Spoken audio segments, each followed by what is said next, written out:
Back to another new blog साथीहरू happy Tihar आज चाहिँ लक्ष्मी पूजा है आई होप तपाईँहरू सन्चै हुनुहुन्छ होला राम्रो हुनुहुन्छ होला र लक्ष्मी पूजामा निकै रमाइलो पनि गर्नुहुन्छ होला भन्ने मलाई आशा छ मलाई पनि के गर्नु रमाइलो गर्न मन त थियो म त छैन हैन सिटीमा घरमा म त छैन त्यही पनि तपाईँ मेरो भाग पनि तपाईँहरू रमाइलो गर्नुहोस् ल अनि त्यस पछाडि चाहिँ आज चाहिँ हामी धारापानी छ धारापानीबाट चामे जाने र मैले सबै भिडियोमा देखाइरहेको हुन्छु हैन होटल त धेरैचोटि नै देखाइसकेको छु फेरि पनि हेर्नुहोस् तपाईँहरू नयाँ हुनुहुन्छ भने मेरो च्यानलमा यो होटल हो हामी बसेको चाहिँ यति मजाको चाहिँ बिहान बिहान उठेर हाम्रो मेमेले पनि ब्रस गर्दै हुनुहुन्छ म चाहिँ रेडी भएर नि बसिरहेको छु पानी पिउँदै चिया खानुपर्छ हैन चिया खाजा खाएर हिँड्नुपर्छ यो चाहिँ हाम्रो इन्टरप्रिटको ब्याग हो त्यति गाह्रो हुँदैन है अरू कम्पनीहरूको जस्तो एकदम हाम्रो लाइट हुन्छ लिमिटेड वेट हुन्छ त्यस पछाडि चाहिँ हामी ब्यागहरू लिएर पनि हिँड्यौँ है त किनकि अब यहाँ त्यतिकै बसेर त हुँदैन नि त दाइहरूले ब्याग लिएर हिँड्नुभयो भने हामी चाहिँ ग्यास लिएर हिँड्यौँ बिस्तारै बिस्तारै हिँड्नुपर्छ जति छिटो हिँड्यौँ उति राम्रो है हाम्रो लागि किनभने नत्र गर्मी हुन्छ शीतलोमै बाटो क्रस गरेर आफैलाई सजिलो हुन्छ नि त अहिले चाहिँ यस्तो फ्रेस छु म एकछिन पछि बेलुकासम्म हेर्नुहोस् ल मेरो भिडियोमा कस्तो हुन्छ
हामीहरू चाहिँ धारापानीबाट हिँडेको लगभग 3 घन्टा भइसक्यो हैन 2 घन्टा तेर्सो हिँडेर 1 घन्टा उकालो हो अनि अब हामी यहाँ तिमाङ आइपुग्यौँ तिमाङ आइपुगेर यहाँ चाहिँ हामीले चिया खानुपर्छ त्योभन्दा अगाडि तिमाङबाट देखिने विशेषता भनेको यो माउन्टेन है यो भनेको मनास्लो हो मनास्लो भनेको वर्ल्डको 8औं अग्लो Himalaya 8 highest mountain in the world Manaslu त्यो चाहिँ यहाँबाट एकदम राम्रो भ्यू देखिन्छ हैन हेर्नुहोस् न देख्दै पनि तपाईहरुले अनुमान लगाउन सक्नुहुन्छ कस्तो देखिरहेछ भनेर हैन त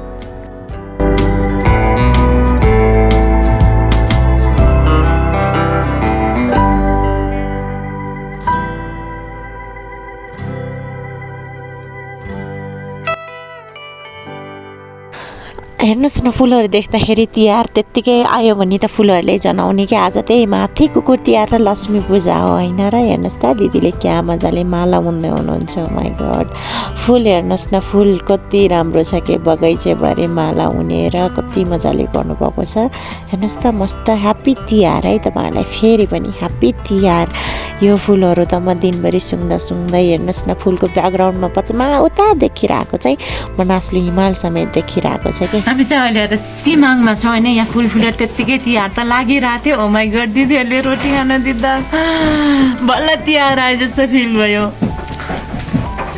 तपाईँहरूले त निकै मनाउनु भएको छ होला मेरो भएको पनि मनाइदिनुहोस् ल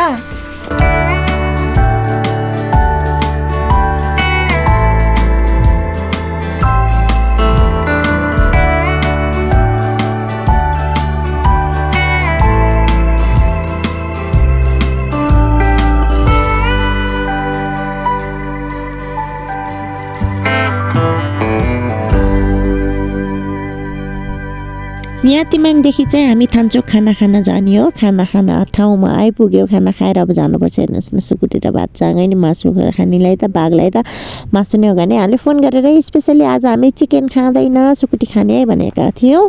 दिदीले चाहिँ बनाएर राखिदिनु भएको थियो। खाना खाएर फेरि चामेतिर हिँड्यौँ। धेरै बेर पुग्नुहुन्न, बाटो जति छिटो गयो उति नै राम्रो हुन्छ होइन। छिटो गयो भने हट स्प्रिङतिर जान पाउँछ नि त। त्यो भएको भएर हामी चाहिँ फटाफट लाग्यौँ चामेतिर है त। अनि फाइनल्ली हामीहरू चाहिँ चामे पनि आइपुग्यौँ। यो चाहिँ चामे बजार है, मनाङको सिटी भनौँ न। त्यस पछाडि उता लाएर पनि हामी हट स्प्रिङतिर गयौँ पोको बोकेर। त्यस पछाडि हट स्प्रिङ गएर जानुको मजै छुट्टो हुन्छ, त्यो त तपाईँहरूलाई पनि थाहा छ होइन र।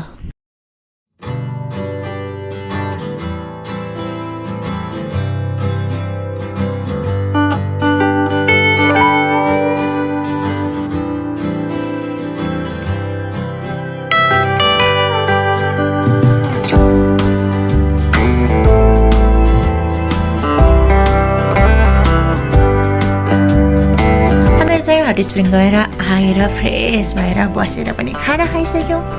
अब सुत्ने बेला भइसक्यो होइन, कतै छिटो हट स्प्रिङ गइसकेपछि बडी चाहिँ भित्रैदेखि तातो भएर आउँछ नि त। त्यो भएको भएर चिसो फिलै हुँदैन, किनकि चिसो ठाउँमा तातो पानीमा गएर डुब्नुको मजै अर्को हुन्छ है। हामी त्यहाँ 1 घन्टा जति हट स्प्रिङमा बस्यौँ। त्यस पछाडि ब्याक टु होटल आएर सबै काम टोटली काम भएर पनि अब म पनि सुत्न जान लागिसकेँ। साथीहरू कस्तो भइरहेछ भिडियो। ह्याप्पी तिहार तपाईँहरूलाई नजिक आइरहेको होइन। तिहार राम्रोसँग मनाउनुहोस्, मैले मनाउनु नपानी मेरो तर्फबाट नि तपाईँहरूले मनाउनुहोस् है त। ओके, आजको लागि चाहिँ यति नै। भोलि फेरि अर्को भिडियोमा भेट्नुपर्छ। Bye bye, love you all.